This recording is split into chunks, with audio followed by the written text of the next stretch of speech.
Salut, j'espère que tu vas bien. Alors, il y a beaucoup de soleil qui entre dans ma pièce là cet après-midi. Du coup, ça vient jouer et tout. Et je pouvais tout occulter, mais en fin de compte, je crois que j'aime bien ces jeux d'ombre et de lumière, donc je vais rester comme ça. Alors là, pour l'instant, ça fait des dents méga blanches, ça fait trop bien. Mais ouais, je vais rester comme ça, même si c'est un petit peu gênant, c'est pas grave. C'est le soleil, c'est comme ça.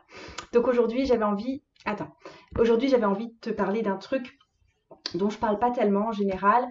Quand j'ai découvert la spiritualité sur le net, vraiment sur le net, hein, ou bien les bouquins en général, les gens qui en parlaient, les gens qui faisaient des vidéos, les livres de développement personnel en général, eh ben, je croyais que j'avais découvert un truc vraiment mais super magique qui allait me donner le secret de la réussite, le secret de la liberté, le secret de la connaissance de soi, et honnêtement, dans une très large mesure, mais c'est absolument vrai.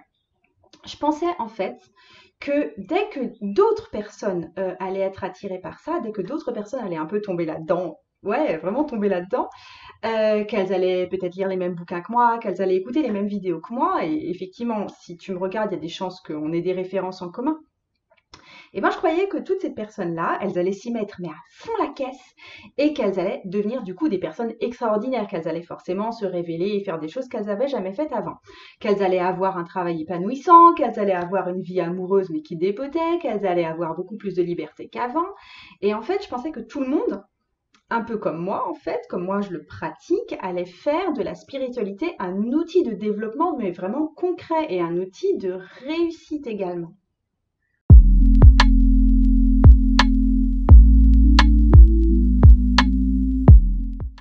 Mais bon, je me suis trompée. Et j'ai mis en fait vraiment du temps à voir que je me trompais. Euh, ce que j'ai vu, c'est que quand les gens tombent dans la spiritualité, alors le comportement que moi j'ai observé, hein, c'est que celles, mais vraiment qui tombent dans la spiritualité, c'est vraiment plouf, comme elles s'immergent dans une grande piscine, et il n'y a plus que ça. Et elles abandonnent des champs de leur vie, elles abandonnent un champ de leur vie bien précis qui s'appelle le quotidien et les actions qu'on fait dans ce quotidien. Et en fait, tout est fait sur le plan spirituel, sur le plan ésotérique, sur le plan méditatif. Mais quand il est question de mettre en application pour de bon, eh ben, je me suis retrouvée face à des excuses du genre faut que je fasse une méditation à ce sujet, je dois d'abord revenir à moi. Ou alors j'avais droit à des choses du style avec la loi d'attraction, ben, tu visualises et ça arrive tout seul dans ta vie. Alors que franchement, moi ce que je constatais pour de vrai, c'est que leur vie, elle se barrait en couilles, mais gravement quoi. Donc, je m'excuse pour le langage. Je sais que certaines personnes ici aiment pas trop que j'emploie des gros mots, mais ça m'arrive de parler comme ça quand je suis un peu énervée parce que ça me rendait mais juste dingue. Et ça me donnait, surtout en accompagnement des fois, enfin des personnes qui étaient proches de moi, ça me donnait des sueurs froides parce que je voyais des personnes qui avaient des grandes capacités, franchement un beau potentiel, et elles gâchaient littéralement tout parce qu'elles faisaient plus rien. Et les personnes spirituelles, eh ben, elles rêvent de voir tout le monde s'entraider et tout le monde heureux. Et elles prennent un temps de dingue de leur vie à s'informer à ce sujet et à pratiquer pour elles, là, dans leur terrier, ou à faire des photos magnifiques. Et elles tentent de vibrer positif tout le temps, ou à toujours exprimer tous leurs sentiments.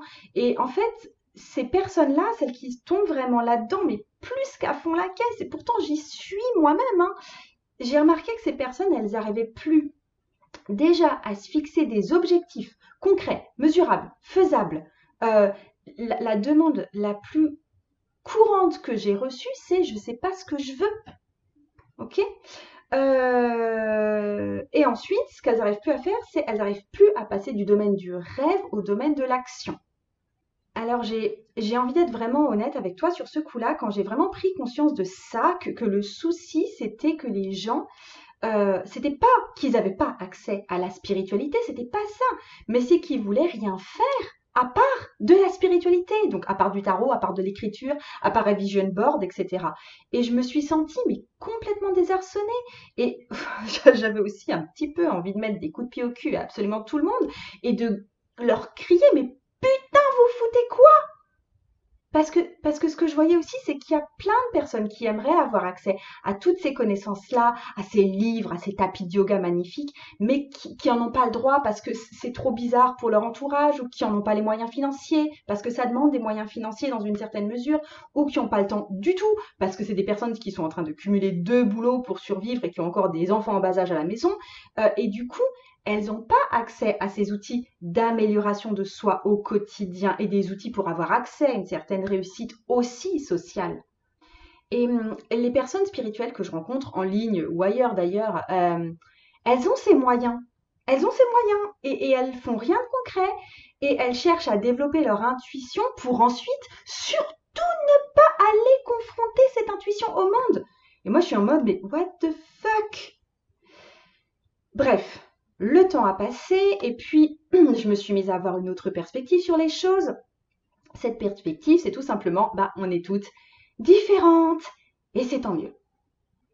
La vérité, c'est que la liberté ou l'ambition ou le travail, c'est peut-être des valeurs qui sont assez prioritaires chez moi, mais c'est pas des valeurs prioritaires pour pas mal de gens.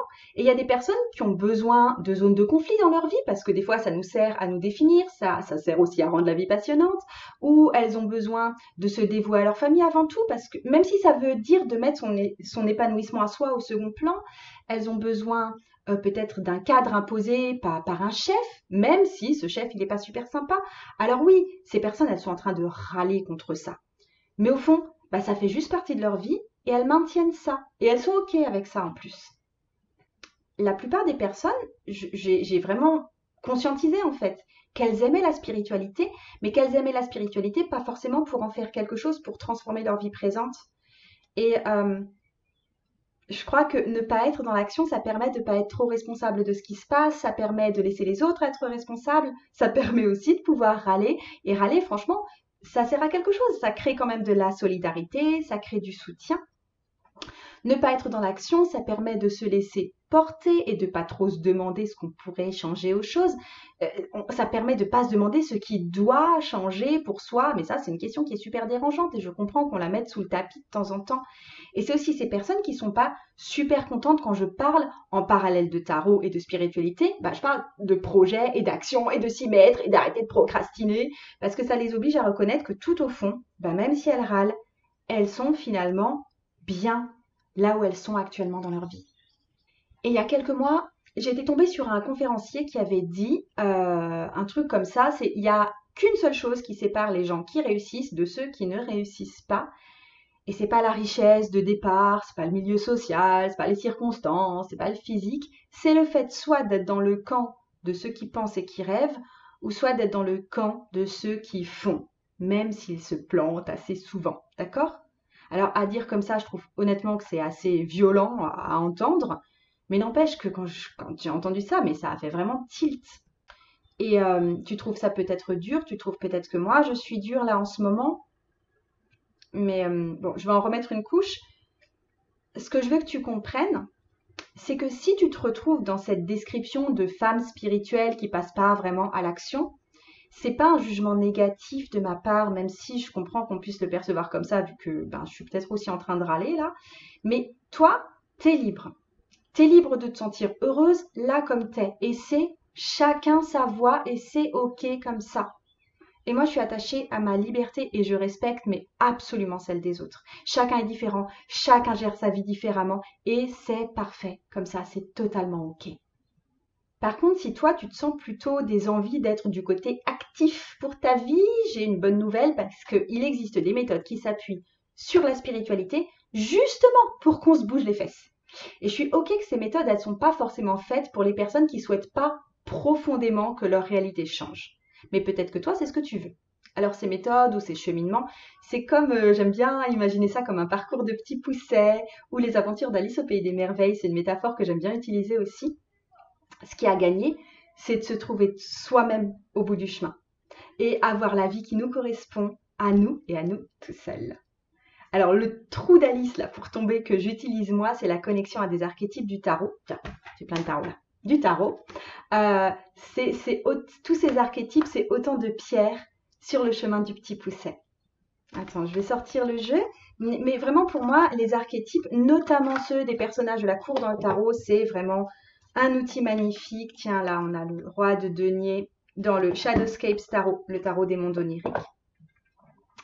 Parce que en fait, ça permet d'avoir la clé pour se sentir à l'aise en toutes circonstances, même quand on sort de notre zone de confort et qu'on fait face à l'inconnu. Ce qui est le cas, honnêtement, dans tout changement.